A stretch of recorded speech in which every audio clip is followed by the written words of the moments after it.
రెడీగా breaking news చూస్తున్నాం. ఐబొమ్మ నిర్వాహకుడు ఇమ్మడి రవికి 14 రోజుల రిమాండ్ విధించారు మెజిస్ట్రేట్. దీంతో చంచల్గూడ జైలుకు తరలించారు పోలీసులు. 7 రోజులు కస్టడీకి కోరారు పోలీసులు. మెజిస్ట్రేట్ ఇంట్లో రవిని విచారించారు. ఐబొమ్మ నిర్వాహకుడు ఇమ్మడి రవిని కుకట్పల్లిలో అరెస్టు చేశారు సిసిఎస్ పోలీసులు. నిన్న నెదర్లాండ్ నుంచి హైదరాబాద్ వచ్చాడు ఇమ్మడి రవి. కరేబియన్ దీవుల్లో ఉంటూ ఐబొమ్మ వెబ్సైట్ నిర్వహిస్తున్నాడు. వెబ్సైట్ నిండా తెలుగు సినిమాల పైరసీ, ఓటీటీ కంటెంట్ ఉంది. ఐబొమ్మపై తెలుగు సినీ నిర్మాతల ఫిర్యాదుతో దర్యాప్తు చేపట్టారు పోలీసులు.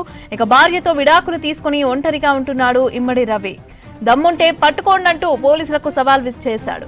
ఇక రవి అకౌంట్ లో 2.5 కోట్ల నగదును ఫ్రీజ్ చేశారు. ఇక ఇప్పటికే రవిని విచారించిన స్పెషల్ టీం అతని నుంచి కీలక సమాచారం సేకరించినట్లు తెలుస్తోంది. ఐబొమ్మ సర్వర్, వెబ్సైట్ల పైన ఆరా తీసినట్లు తెలుస్తోంది. ఇమ్మడి రవి వైజాగ్ కి చెందిన వ్యక్తిగా గుర్తించారు పోలీసులు. కుకట్పల్లిలోని ఆయన అపార్ట్మెంట్ లో భారీగా కంప్యూటర్లు, హార్డ్ డిస్క్లు స్వాధీనం చేసుకున్నారు. రవి వాడిన సర్వర్లను గుర్తించారు సైబర్ క్రైమ్ పోలీసులు. రెడీగా ఇదే అంశానికి సంబంధించి పూర్తి అప్డేట్స్ అనిల్ అందిస్తారు.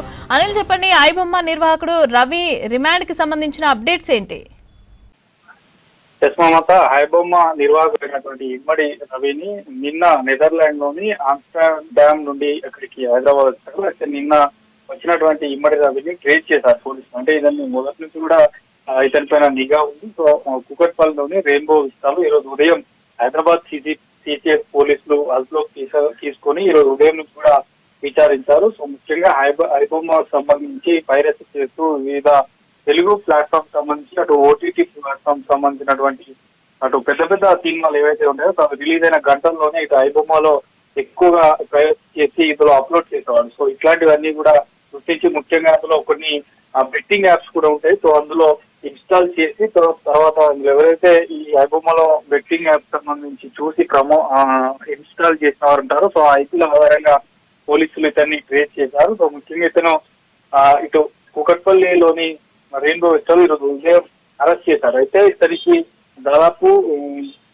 3-4 సంవత్సరాల క్రితమే ఇతని భార్యతో విడాకులయ్యాయి. ఒంటరిగానే ఇతడు కుకట్పల్లిలో ఉంటున్నాడు. అయితే అరెస్ట్ సమయంలో పైరసీ మెటీరియల్ ను చాలా వరకు ఎక్కువ మొత్తంలో స్వాధీనం చేస్తున్నట్టు తెలుస్తుంది. ఇక దాదాపు ఈ ఇమ్మడి రవి ఖాతాలో 2.5 అంటే దాదాపు 3 కోట్ల వరకు కూడా నగదును స్వాధీనం చేస్తున్నట్టు తెలుస్తుంది. ఇక ఇతనే పూర్తిగా నెదర్లాండ్ లో ఉండి అక్కడ ఉండి ఈ పైరసీ చేసినట్టు గుర్తించారు పోలీసులు. అయితే దాదాపు దీనికి సంబంధించి మరింత సమాచారం రావాలంటే సో 7 రోజుల పాటు కూడా కస్టడీ కోరుతున్నట్టు తెలుస్తుంది సిసిఎస్ పోలీసులు. సో రిమాండ్ అనంతరం ఎందుకంటే సాయంకాలం వైద్య పరీక్షలు చేసి మెజిస్ట్రేట్ ఇంట్లో హాజరుపరిచారు. అనంతరం రిమాండ్ చేసి ఇద్దరు కూడా జైలుకు తరలించినట్టు తెలుస్తుంది. అయితే ఇతనికి సంబంధించి అసలు హ్యాకర్లకు సంబంధించి ఇతనుకున్నటువంటి నెట్వర్క్ ఏంటిది, ఇతను గతంలో ఏం చేశాడు, ఇతనికి ఎవరు సహాయ సహకారాలు అందిస్తున్నారు, ఇతనికి సంబంధించిన ఇంకా టీమ్స్ ఏమైనా ఉన్నాయా, ఇతను ఒక్కడే ఈ ఐబొమ్మను నిర్వహిస్తున్న ఐబొమ్మ మరియు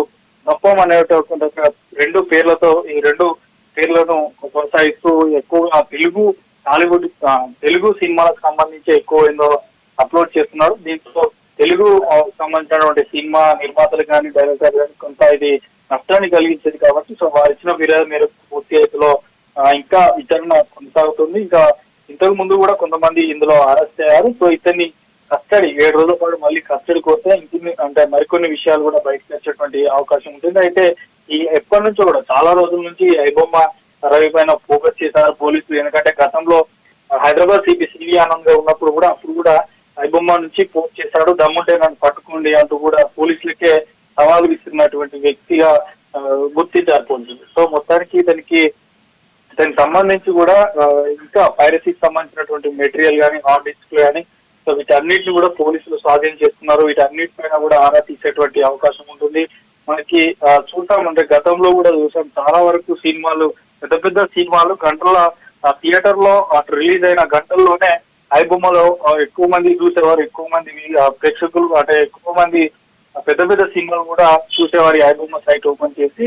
కాబట్టి పూర్తిగా కూడా ఇటు పెద్దగా నష్టం కలిగించేటువంటి ఈ బప్పం సంబంధించి మొత్తం ఇప్పటికే వెబ్సైట్ ను బ్లాక్ చేశారు పోలీసులు. ఓపెన్ కూడా కావడం లేదు. అటు బప్పం కానీ ఐబొమ్మ ఈ 2కు సంబంధించి పేర్లు పెట్టి నడిపిస్తున్నాడు. సో మొత్తానికి ఇక్కడ ఇతని స్థలం అంటే వైజాగ్ లో ఉన్నట్టు తెలుస్తుంది. కానీ కుకట్పల్లిలోనే ఒక్కడే ఒంటరిగా ఉంటూ ఈ మొత్తం కూడా ఈ పైరసీ చేసినట్టు తెలుస్తుంది. ఎక్కువ మొత్తంలో తెలుగు సినిమాలు ఎక్కువ ఇందులో అప్లోడ్ చేసేవాడు. సో మొత్తానికి అయితే రవిని ఈరోజు ఉదయం నుండి కూడా సిసిఎస్ పోలీసులు అప్లోడ్ చేసుకొని విచారించి సాయంకాలం మొత్తం మెజిస్ట్రేట్ ముందు హాజరుపరిచి చంద్రులు కూడా రిమాండ్ చేశారు. 14 రోజుల రిమాండ్ చేశారు. సో మొత్తానికి తర్వాత కస్టడీ అయితే సిసిఎస్ పోలీసులు కోరారు. 7 రోజుల పాటు కస్టడీలో మరిన్ని విషయాలు బయటకు వచ్చేటువంటి అవకాశం ఉంటుంది. దీనికి సంబంధించిన నెట్వర్క్ పూర్తి కూడా పోలీసులు ఆరా తీసేటువంటి అవకాశం ఉంటుంది. అసలు ఐబొమ్మ క్రియేట్ చేస్తానికి అంటే ఇతను గతంలో ఒక సాఫ్ట్వేర్ డెవలపర్ కూడా తెలుస్తుంది రవి.